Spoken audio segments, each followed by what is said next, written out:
विधि सेवा द्वारा महाशिविर का उद्घाटन नागपुर खंडपीठ के न्यायमूर्ति एस किलोर ने किया। गोंदिया स्थानीय अंबेडकर भवन में आज सुबह 11 बजे राष्ट्रीय विधि सेवा प्राधिकरण नई दिल्ली नागपुर गोंदिया द्वारा भव्य सभी विभाग के लोगों में जन जागृति हेतु अनेक स्टॉल लगाकर उन्हें अपने पैरों पर खड़े होने हेतु अनेक योजना बताई गई। किसने अतिथियों ने अनेक संस्थाओं के उत्कृष्ट कार्य करने वालों को चेक प्रदान किया। इस प्रकार अपंग इन्हें रिक्शा भी प्रदान किया गया। समझ में अतिथि न्यायमूर्ति SW चांदवानी नागपुर खंडपीठ जिला विधि सचिव नरेश वार्ड के प्रमुखता से उपस्थित होकर समारोह की अध्यक्षता गोंदिया जिले के न्यायाधीश RN जोशी ने की। इस अवसर पर जिला पुलिस अधीक्षक गौरव भामरे, मुख्य कार्यकारी पालन अधिकारी मुदनागम, जिला वकील संघ के अध्यक्ष TB कटरे आदि प्रमुखता से उपस्थित थे। अतिथियों ने शासन की अनेक जन कल्याण योजना गरीबों तक लाभ मिलने हेतु शासन तत्पर रहकर जिन्हें न्याय दिया जाएगा। अनेक संस्थाओं को धनादेश अपंग रिक्शा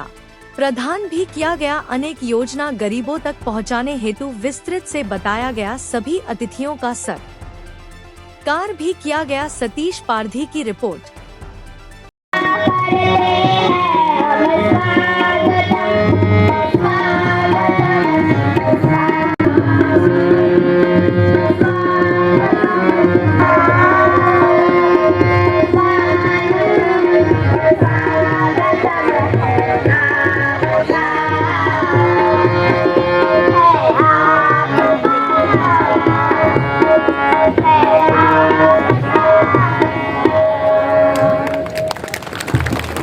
एक सुंदर लोकनृत्य सादर करणार आहे। नागपूर खंडपीठ उच्च न्यायालय मुंबई यांचा थोडक्यात परिचय मी सभागृहाला झालेला आहे। माननीय न्यायमूर्तींचे शालेय शिक्षण हडस हायस्कूलमध्ये पूर्ण झाले असून त्यांनी नागपूरच्या BNC कॉलेजमध्ये वाणिज्य पदवीचे शिक्षण पूर्ण केले।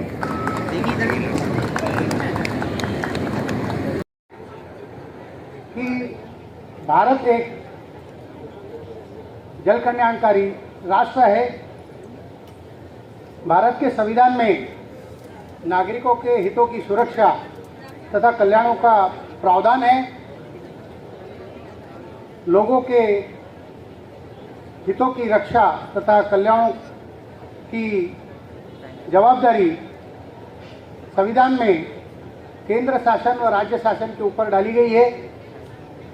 इसीलिए केंद्र शासन तथा राज्य शासन द्वारा लोगों के जन कल्याण के लिए बहुत सारी योजनाएं बनाई गई है। ये सर्व योजनाएं केंद्र व राज्य शासन के विविध विभागों के तरफ से, जैसे कि समाज कल्याण विभाग, जिला परिषद, पंचायत समिति, जिला अधिकारी कार्यालय, पंचायत समिति,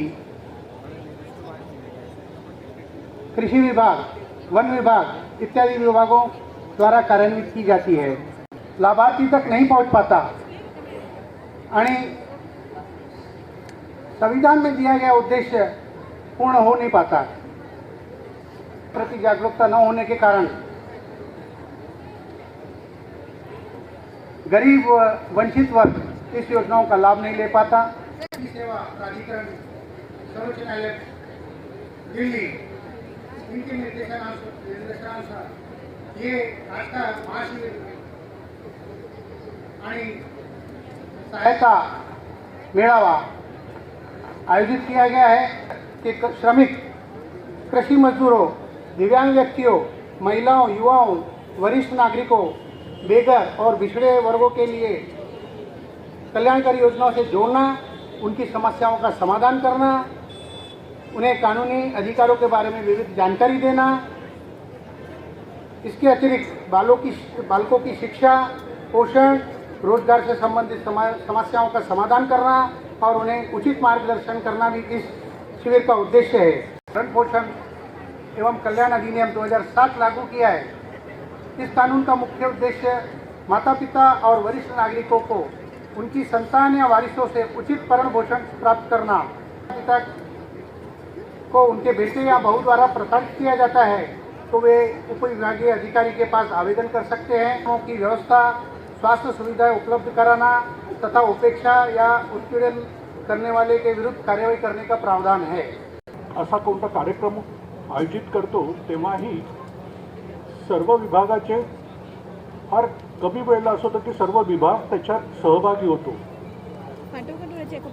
म्हणून ते सांगत होते की आज अशी हा मेळावा असा आहे की जिथे सर्व प्रत्येकाला मूलभूत हक्क देण्यात आले, अधिकार देण्यात आले.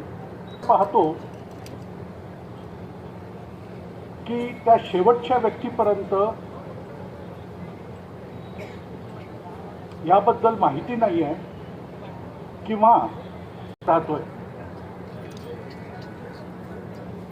न्याय तुमच्या दारी या एका संकल्पनेनी कशी आहे की याच्यातल्या अनेक योजना आम्हालाही माहीत नाही आहेत, तर गावातल्या त्या व्यक्तींना, त्या नागरिकाला हे माहीत असणं थोडं कठीण वाटतंय. मग या निमित्ताने या योजनांचा प्रचार व्हावा, याची माहिती या लोकांपर्यंत पोहोचावी, यासाठी हा एक प्रयत्न आहे. आणि पहिल्यांदा असं घडतं आहे अशा मेळाव्यांच्या माध्यमातून की आम्ही न्यायिक अधिकारी चार भिंतीच्या बाहेर निघून लोकांपर्यंत पोहोचून लोकांच्या समस्या जाणून घेण्याचा प्रयत्न करतोय आणि सोबतच तो सोडवण्याचाही प्रयत्न करतोय. अंतर कमी करणे आहे, त्यांच्या समस्या जाणून घेणं आहे. मी जेव्हा हायकोर्ट बार असोसिएशनचा अध्यक्ष होतो, न्यायदूत योजनेच्या माध्यमातून महिन्यातनं एकदा आम्ही एका तालुक्यात 10 गावांपर्यंत पोहोचायचो. ती 10 गावं आम्ही अशी निवडायचो की त्याच्या आसपासची 4-5 गावं पण तिथचे लोक येऊ शकले पाहिजे. आगमनाने जे ऊब निर्माण होते त्यामुळे परत कार्यशीलता परत येत असते. तसं आता जे झालेलं प्रकरण आहे, आपल्याकडे शासन जे काही नियोजन करत असते ते आपल्यापर्यंत पोहोचत नाही. पोहोचणं म्हणजे आपल्याकडे 3 वेगळे उदाहरण देतो. पहिला एक उदाहरण असं आहे की माननीय उच्च न्यायालयाने एक मेडिकल स्कीम, जे आपले ट्रस्ट असतात, न्यास असतात, त्यांच्यामार्फत 100 जर बेड असतील तर 20% बेड जे आहेत अत्यंत गोरगरीब जनतेसाठी ठेवण्यात आलेले आहेत. त्याच्यात जर 1,60,000 पेक्षा कौटुंबिक इन्कम किंवा कौटुंबिक आय असेल तर जे हॉस्पिटल असो किंवा जसलोक असो किंवा बॉम्बे हॉस्पिटल असो किंवा ब्रिज कँडी असो, तिथं विनाशुल्क 1 रुपये न लावता त्याचा पूर्ण इलाज मोफत होत असतो. नाही त्याची माहिती नाही. तसेकडे थोडंसं जर वळून पाहिलं तर आपल्या लक्षात येईल की जेव्हा केव्हा काळा ढग असेल त्याला सोनेरी किनार जर असेल तर ते सामाजिक उपयोगितेचं काही काम असेल त्याच्यातनं ते बाहेर निघताना आपल्याला जे सोनेरी किनार दिसू शकतात. फक्त त्याच्याकडे लक्ष देऊन पाहण्याची गरज आहे. त्याने ओळखीचे आहेत, त्यांना इथल्या जे कोणती स्कीम आपल्याला माहिती पडेल त्याचा माहिती आपण सर्वांना द्यावी, जेणेकरून जे कोणी लाभार्थी असेल तिथपर्यंत या योजना पोहोचतील आणि लाभ कसा घ्यावा आणि त्याच्या योजना कशा कार्यान्वित होतील.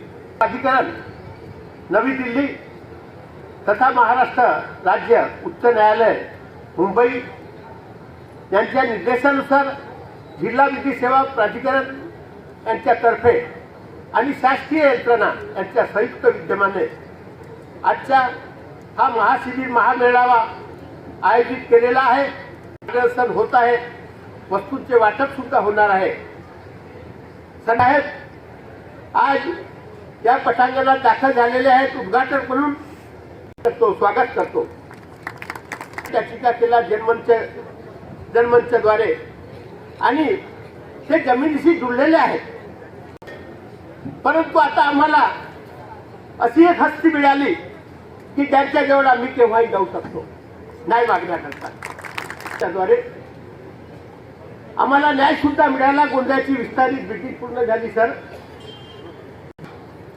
न्यायालयाची सुद्धा इमारत पूर्ण होईल. सोहळ्या प्रसंगी सर आपल्या हस्ते भूमी उद्या होणार आहे आणि सुपुत्र आहेत, गोंदियाचे सुपुत्र आहेत. आमच्या सोबतच त्यांनी प्रॅक्टिस केलेली आहे. आजच त्यांनी आदर्श उंचावला आहे. ह्या बारतर्फे जिल्हा वकील संघातर्फे चांदवानी साहेबांचं स्वागत करतो, अभिनंदन. तर आपण आमचे पालक न्यायमूर्ती म्हणून आपण भूमिपूजनाला हजर राहाल